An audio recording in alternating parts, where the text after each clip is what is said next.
The thing I love about reading is that it allows you to travel places you otherwise wouldn't get to go. You can go anywhere you want in the past or in the present or in the future by reading a book that takes you there. And you can even travel to worlds that are fictional and fantasy, and you can be in that world by reading a book. So, man, I just can't get enough of it. I read multiple books at a time. I'll pick up a book, read it for 15 minutes, put it down, pick up another one. When the timer goes off in 15 minutes, put it down, pick up another one. I've got usually 10 or 20 projects going at a time, mostly nonfiction, but I do try to read some fiction too, for the pure enjoyment of it. Here are some books I'm reading right now. I'm almost done with The Doctrine of God by John Frame. It's about 858 pages, but wow, John Frame is one of my favorite systematic theologians alive today. He's a Reformed theologian. He's got 4 volumes on the theology of lordship, and this is one of the 4. And he talks about God as creator, God is omnipotent, God is omniscient, and he talks about God as Trinity, and the ethics of God, the holiness of God, the character of God. Think of it as like an expansion of the knowledge of the holy, by A.W. Tozer, something like that. But he writes so clearly on the most complex topics. I'm just amazed at his skill at writing. I love John Frame, and I love The Doctrine of God. I highly recommend it.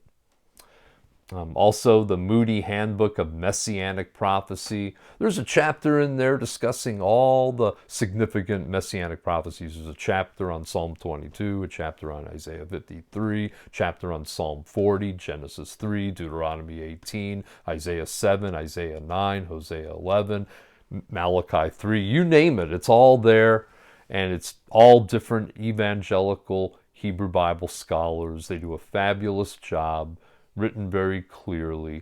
I don't know that I would necessarily rank it higher than Hengstenberg's Christology of the Old Testament from the 19th century. I mean, that was a tremendous work also. But this is also great, and I'm profiting immensely. I'm a Jewish believer in Jesus Christ, so this is right up my alley. Also, I'm reading the 4-volume set on Acts by Craig Keener. The introduction is like 250 or 300 pages, and the first part of it's kind of boring. It's a philosophy of history and historiography and comparing Acts to Polybius and Thucydides, and it's like, all right, enough already. Let's get to some exegesis. Well, now we're getting into it, and he's giving the historical defense of Acts and how it's consistent with Paul's letters. And there's so much in the book of Acts that's consistent with not only Josephus, but also of other things we know from other sources in the first century. Fabulous work, and I'm glad that I'm reading it. I'm also reading the New International Greek Testament Commentary on Revelation by Greg Beale. It's also over 1,000 pages. Yeah, I know it's about 23 years old, but I'll tell you what, there's very few things related to the book of Revelation that Greg Beale has not thought deeply about. He's a master at discussing the Jewish roots of some of the imagery in the book of Revelation, the Old Testament prophecies that are alluded to in the book of Revelation. And again, being a Jewish believer, that's right up my alley. Plus, I think Greg Beale at one time was ordained in the Conservative Congregational Christian Conference, which is where I'm ordained.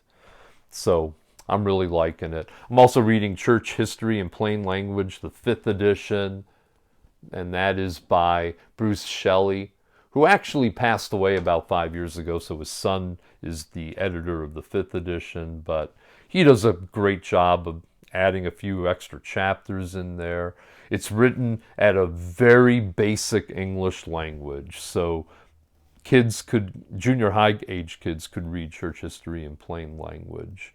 And he writes in short sentences, exciting bursts of words, and it's an excellent book. If you've never read any deep church history, this is such a good place to start because he writes almost like it's a novel. It's just fast-paced, really good. All right, now that's it for my Logos Bible software, but I also have a Kindle. And these are some of the books that I'm reading currently on the Kindle. The Escape Artist, about a man who escaped Auschwitz, not once, but twice. A guy at Bible study last Friday told me about it. And I thought, well, I've read a lot of books about the Holocaust, and, do I want to read another one right now? But, he recommended it, and I want to be able to talk to him today when we have Bible study today. So I've been reading it, and wow, it's really interesting. The guy is amazing. He doesn't give up. He doesn't quit. And I really like the book, The Escape Artist. It gets a lot of really good reviews on Amazon also. And I'm reading Tornado God by Peter Thewson. That is really interesting. It's basically a history of how American Christians have responded to tornadoes and hurricanes.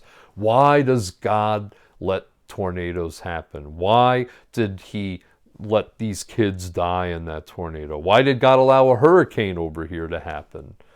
And why was this person spared but this community not spared?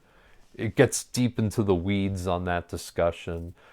Maybe it's because we live in a fallen world and we can expect bad things to happen in a fallen world. Maybe it was an act of judgment on God on a community. Maybe we just simply don't know, and we just need to hold on to God as we get through this life on our way to the next life. So it discusses all the different views. It gets into the history of what happened during the storm, how the people recovered after the storm, little snippets of sermons that were given at funerals after those storms.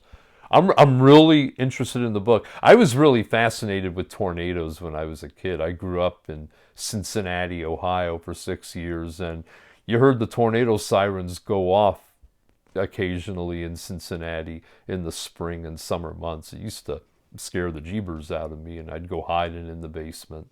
But anyway, great book, great book. And there's a few others in here. The President's Fact Book, that's also like 1,000 pages, taking me forever to read, but I am getting near the end of that. Great biographical snapshots of presidents and presidents' wives and key people in their administration, plus little snippets of their most famous speeches. So, excellent book.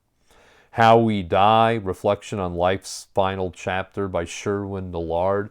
I think that book right here, I think it could be like 30 years old, but he talks about the 6 most common ways that people die, and he talks about what people said it feels like to have almost died, because some people almost died and then they recovered, and he interviewed them and talked about what it felt like. So fascinating stuff. And I saw the movie The Jesus Revolution, Greg Laurie, and I loved it, so I got the book, starting that. I'm reading The Lie by Ken Ham. Of course, The Lie is evolution. I'm really enjoying that. And I also like American history. Alan Guelzo is one of my favorite historians. Guelzo. I think he might be retired, but he taught at Gettysburg College in Gettysburg, Pennsylvania. And he's got a book called Abraham Lincoln, Redeemer President, second edition. Getting into that. Highly recommend that. I also enjoy his book, Fateful Lightning, about the Civil War. That is a great book. Well, anyways, I'll make another video of what I'm reading in the future when I get to those books. But I hope this has been fun for you guys, and I love you. Thank you so much for watching. Jesus loves you. This I know, for the Bible tells me so. And find a good book, read the Bible, but then when you're done reading the Bible, pick up another good book. I'll talk to you later. God bless.